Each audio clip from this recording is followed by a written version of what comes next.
ఉత్తరాంధ్రలో బొత్స ఫ్యామిలీకి చాలా బలమైన రాజకీయ నేపథ్యం ఉంది. ముఖ్యంగా బొత్స సత్యనారాయణ ఉత్తరాంధ్ర రాజకీయాలకు కేరాఫ్ గా మారారు. అయితే ఈ కూటమి ప్రభుత్వం వచ్చిన తర్వాత ఆయన తన ఆధిపత్యాన్ని నిలబెట్టుకుంటూ ఉన్నారు. ముఖ్యంగా పైడితల్లి అమ్మవారి ఊరేగింపు సమయంలో ఎన్నో ఏళ్లుగా బొత్స ఫ్యామిలీ డీసీజీపీ బిల్డింగ్ పై నుంచి ఉత్సవాన్ని చూస్తుంది.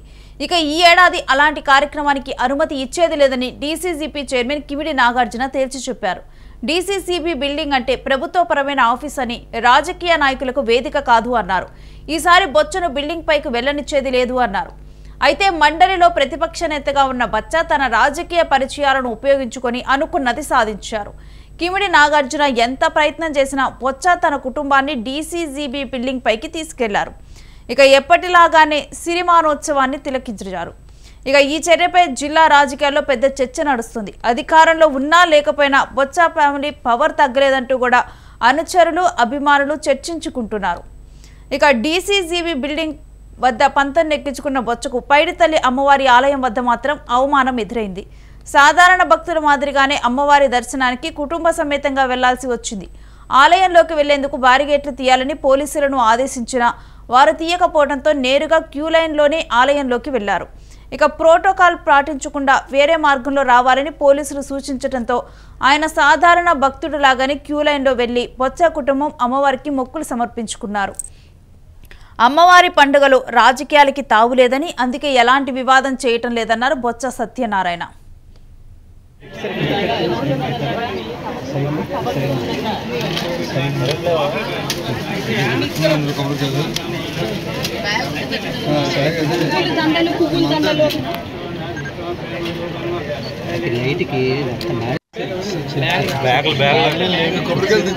కొబ్బరికాయలు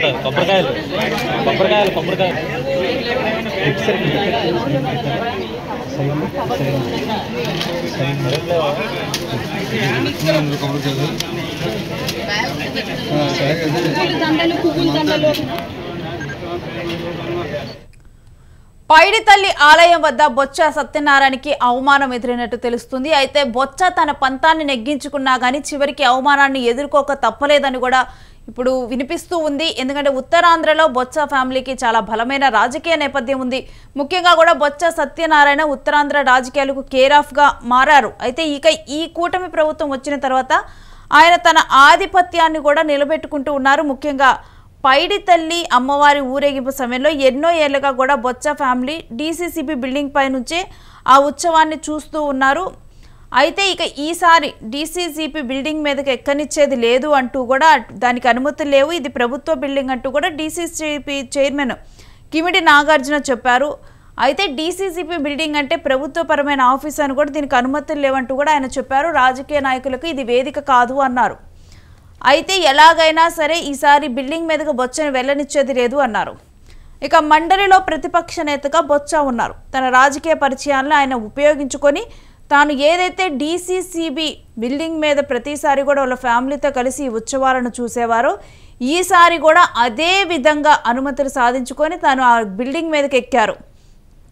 ఇక కిమిడి నాగార్జున ఎంత ప్రయత్నం చేసినా బొత్స తన కుటుంబాన్ని డీసీసీబీ బిల్డింగ్ పైకి తీసుకొని వెళ్లారు. ఎప్పట్లాగానే సిరిమానోత్సవాన్ని అక్కడి నుంచే తిలకించారు. ఈ చర్యపై జిల్లా రాజకీయాల్లో ఇప్పుడు పెద్ద చర్చ నడుస్తోంది. ఎందుకంటే ఇప్పుడు ప్రతిపక్షంలో ఉన్నారు బొత్స, అధికారంలో ఉన్నా లేకపోయినా కూడా బొత్స ఫ్యామిలీ పవర్ మాత్రం తగ్గలేదంటూ కూడా ఇప్పుడు ఆయన అనుచరులు, అభిమానులు చర్చించుకుంటున్నారు ఈ ఇన్సిడెంట్తో. కాకపోతే డీసీసీబీ బిల్డింగ్ దగ్గర తన పంతం నెక్కించుకున్న బొత్సకు మాత్రం పైడితల్లి అమ్మవారి ఆలయం వద్ద మాత్రం అవమానం ఎదురైంది. ఇక్కడ రాజకీయాలకు ఎటువంటి తావు లేదంటూ కూడా తనను కూడా సామాన్య భక్తుడు మాదిరి అందరిలాగానే క్యూ లైన్లో నుంచొని ఒకరి తర్వాత ఒకరు అమ్మవారిని దర్శించుకున్నట్లు ఆ మార్గం ద్వారానే వెళ్లాల్సి వచ్చింది. ఇక అమ్మవారి ఆలయం దగ్గర ఆయనకు అవమానం ఎదురైంది. సాధారణ భక్తుల మాదిరిగానే అమ్మవారి దర్శనానికి కుటుంబ సమేతంగా ఆయన వెళ్లారు.